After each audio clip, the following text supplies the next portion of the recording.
Tanpa mungkin memperpanjang waktu, saya mulai dengan sesi pertama, yaitu Main Self. Dan saya akan perkenalkan narasumber yang pertama, yaitu Profesor Dr. Akmal Tahir, spesialis urologi konsultan. Mungkin saya mulai dengan membacakan CV-nya Prof. Akmal terlebih dahulu.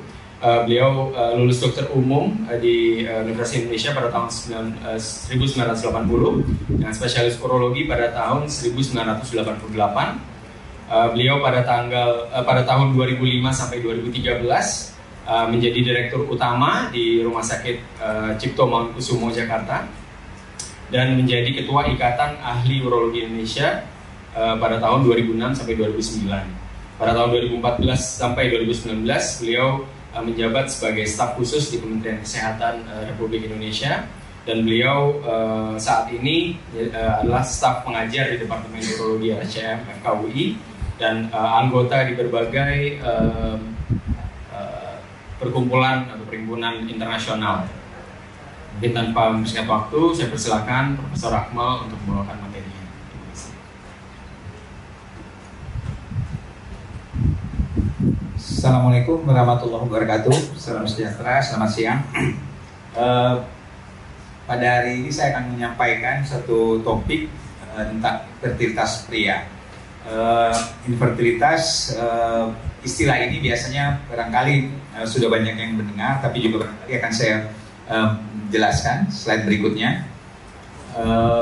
Infertilitas adalah ketidakmampuan pasangan yang aktif secara seksual tanpa kontrasepsi untuk mendapat kehamilan dalam 1 tahun. Jadi kalau di sini kita lihat pertama-tama pengertiannya, infertilitas adalah kalau seorang sudah satu pasangan, ya, ini cerita pasangan, satu pasangan dalam waktu setahun setelah menikah itu kemudian tapi tidak memakai kontrasepsi, jadi aktif secara seksual, belum mendapat kehamilan, itu dikatakan bahwa dia itu infertilitas.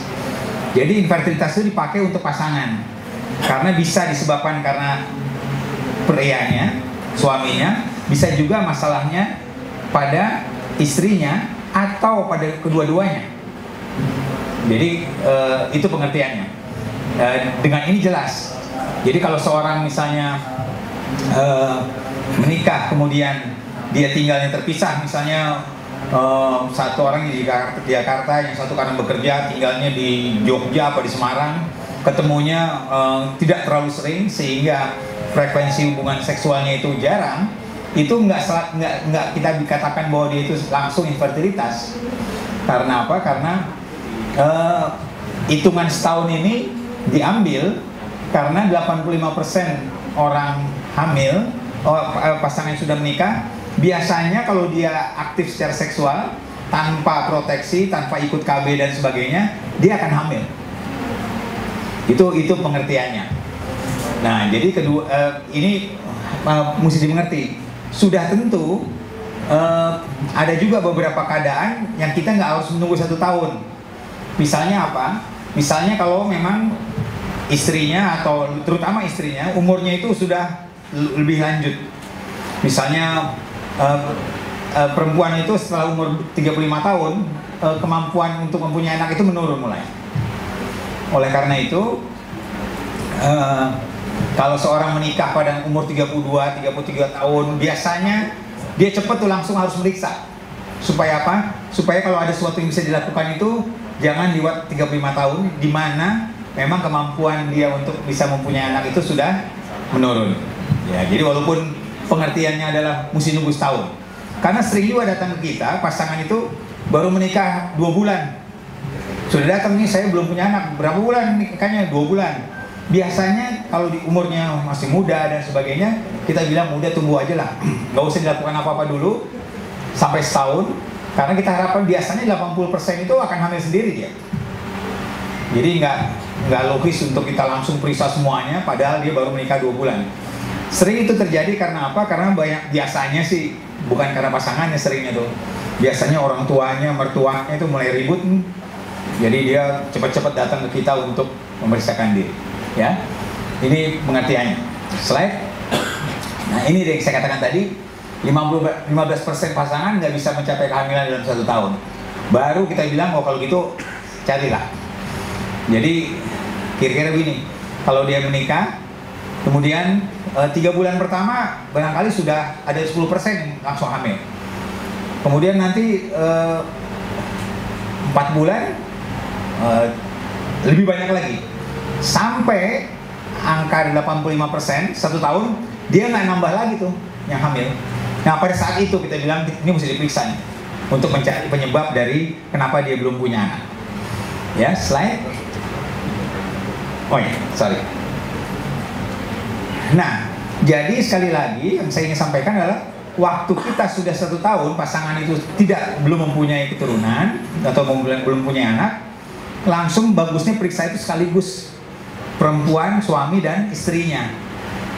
Dulu kecenderungannya adalah istrinya terus yang langsung diperiksa, kemudian suaminya belum mau diperiksa, pokoknya periksa aja istrinya dulu. Itu enggak, sebenarnya dari segi statistik itu nggak logis, karena mestinya karena kemungkinan untuk menjadi penyebab dari gangguan infertilitas ini sama besarnya laki-laki dan suami dan istri, ya bagusnya ya dikerjakan sekaligus sama-sama, sekaligus supaya nanti bisa kita selesaikan masalahnya.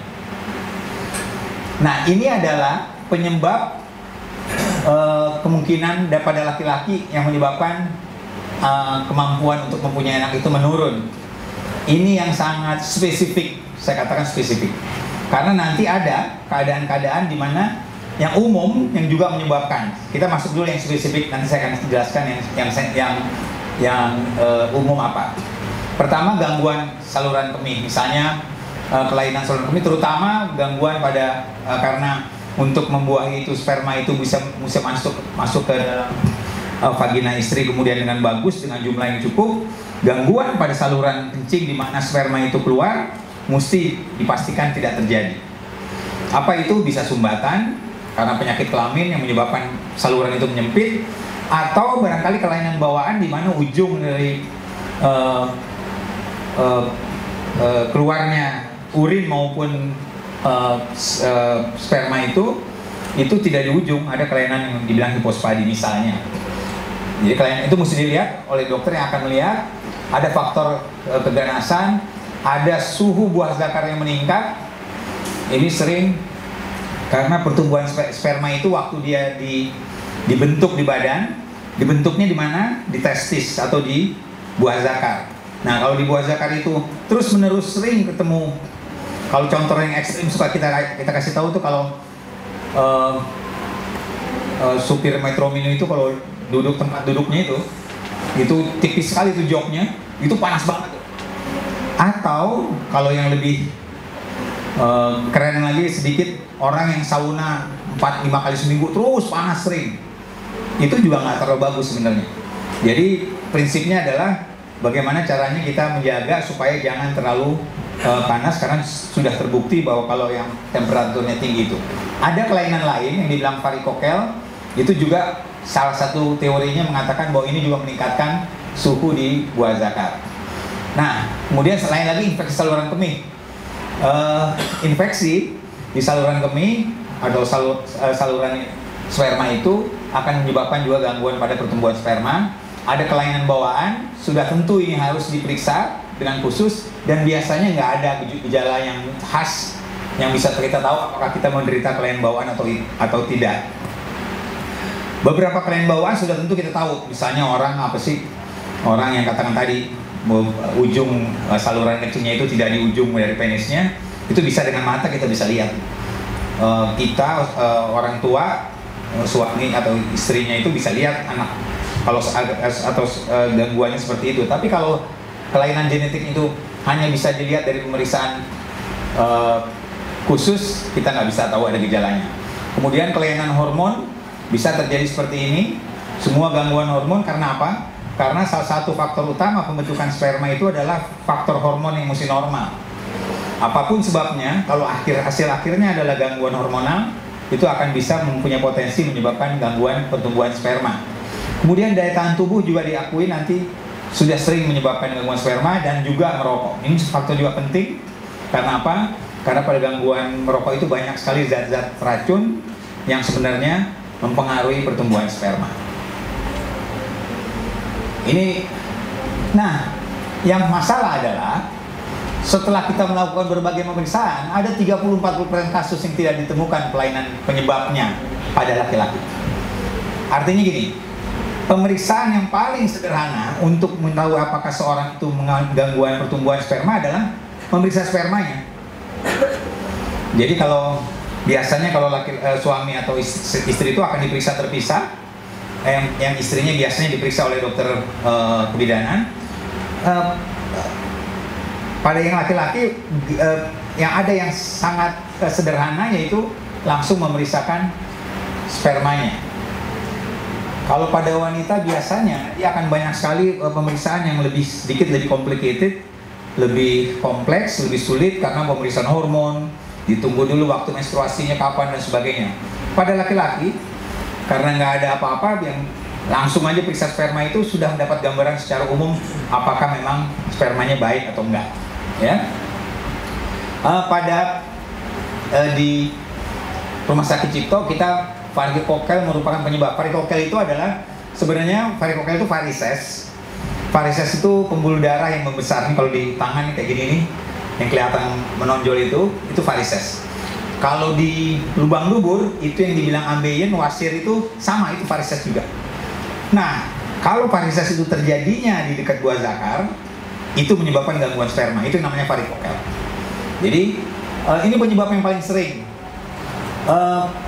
Selain memang dia memang sering, tapi karena kebanyakan ini angka di kita ini yang datang kepada kebagian urologi, di mana memang mereka mencari pertolongan untuk pria saja. Jadi 48% cukup banyak yang angka ini.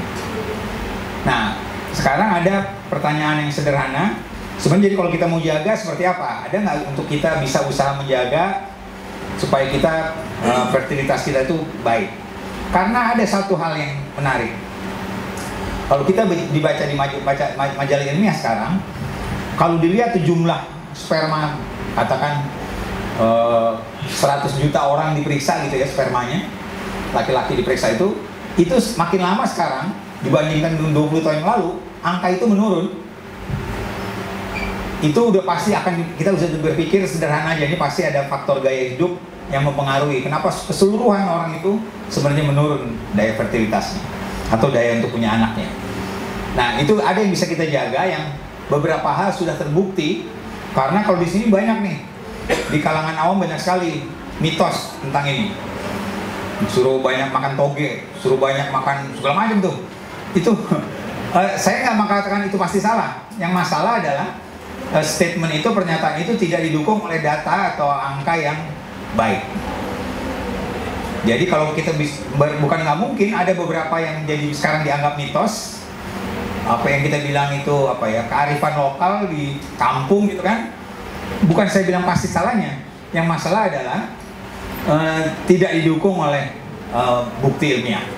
Nah, sayangnya dokter ini kalau nggak didukung bukti ilmiah, dia nggak boleh kasih tuh obatnya. Karena kasihan ntar pasiennya, belum pasti tapi dia sudah harus ini pertama, kalau berhenti merokok ini terbukti nih.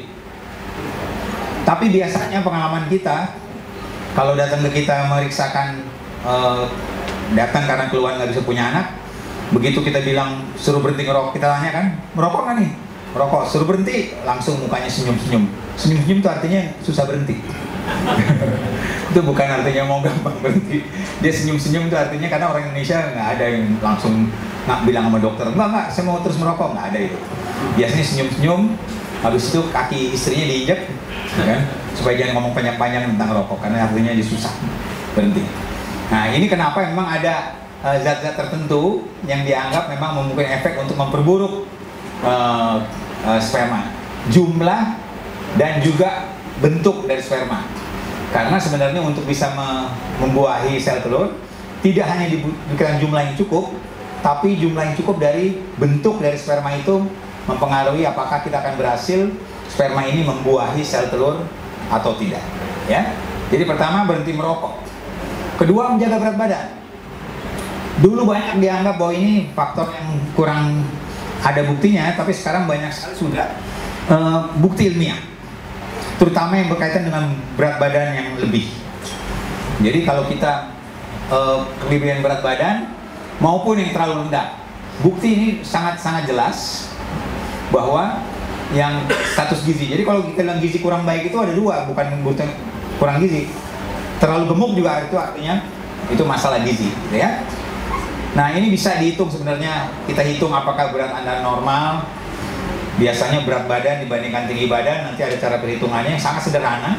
Dengan itu kelihatan bahwa kalau rasio antara tinggi badan dan berat badan itu memperlihatkan bahwa dia kegemukan, memang seiring dengan itu jumlah spermanya akan juga menjadi, atau kualitas spermanya juga akan menjadi jelek, gitu ya. Ini sudah ada bukti ilmiahnya. Selanjutnya adalah tadi kita menjaga supaya testis itu suhunya jangan terlalu tinggi. Nah, kemudian batasi berendam air hangat. Kemudian ada tuh yang menggunakan celana dalam yang nyaman dan tidak terlalu ketat, dan ada yang betul-betul bukan cuma ketat tapi berlapis-lapis. Ada yang pakai 2 lapis, 3 lapis. Itu dalam keadaan biasa sebenarnya ini nggak terjadi, tapi apalagi kalau orang sudah spermanya jelek, kita menganjurkan untuk tidak memakai itu.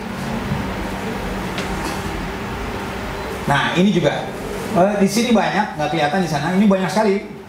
Tapi kalau kita simpulkan bahwa ternyata memang makan sayur buah, konsumsi ayam. Ayam ini disebut kenapa? Ini ayam ini berbeda dengan kalau kita menyebut ayam itu temannya ikan.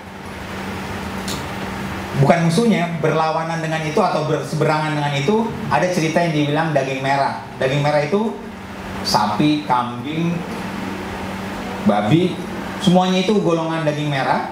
Yang sebenarnya yang dianggap lebih sehat adalah yang golongan ayam dan ikan tadi. Jadi kalau kita bagus meningkatkan kemampuan sperma itu dengan konsumsi sayur buah, ayam dan ikan, ini ada di ikan. Antioksidan dan omega 3 ini adanya banyak di ikan atau di seafood. Jadi sebenarnya nggak usah pusing-pusing menggambarkan. Sebenarnya selama ini kita juga tahu resiko kita penyakit jantung, resiko gangguan ereksi, semuanya akhirnya ternyata sama ini. Kalau kita mulai kelebihan berat badan, kemudian kita mengkonsumsi terlalu banyak daging merah, jadi bukannya, kemudian kurang konsumsi sayur dan buah, kemudian juga kurang antioksidan, dimana yang banyak juga di sayur dan buah, itu sama. Jadi rupanya dia bukan saja mengganggu badan orang yang sudah lahir, ternyata makanan yang tidak sehat ini ganggu sperma yang belum jadi orang juga sudah terganggu dengan ini. Jadi mudah sekali untuk diingat. Ini yang saya katakan tadi secara umum. Tadi konsumsi makanan, berat badan, merokok dan sebagainya, itu merupakan faktor yang umum yang saya katakan mempengaruhi sperma. Tapi kalau ditanya faktor yang khusus, tadi saya kembalikan ke sini. Ini yang saya bilang faktor yang khususnya. Ini yang khususnya tadi ada kelainan ganasan, ya kan, infeksi dan sebagainya. Ini yang biasanya kita akan periksa dengan khusus. Tapi secara umum tadi faktor diet, faktor merokok dan sebagainya itu faktor umum yang juga mempengaruhi kita dalam mengadakan ini. Jadi saya kira untuk kita sangat mudah-mudahan sudah jelas kalau kita mengalami ini. Satu lagi adalah perilaku seks yang aman. Karena apa? Ada risiko saya katakan tadi. Yang pertama, berganti-ganti pasangan ini menurunkan risiko tertular penyakit menular seksual. Yang akut biasanya yang golongan penyakit yang kita bilang kencing nanah atau gonore. Itu akan menyebabkan risiko terjadinya penyempitan, termasuk penyempitan di saluran sperma. Sehingga sudah jelas akan mempengaruhi kemungkinan sperma itu akan keluar dengan baik. Kedua, ada infeksi chlamydia yang bukan bukan menyebabkan gangguan di saluran kencingnya, tapi dia menyebabkan kerusakan pada DNA dari sperma. Sehingga ini akan menjadi faktor yang juga sangat mempengaruhi kemampuan kita untuk mempunyai anak. Slide berikutnya. Nah, jadi kalau yang kita di FKUI di RSTM itu nanti sekarang kita punya Mindset Urology Center di sana.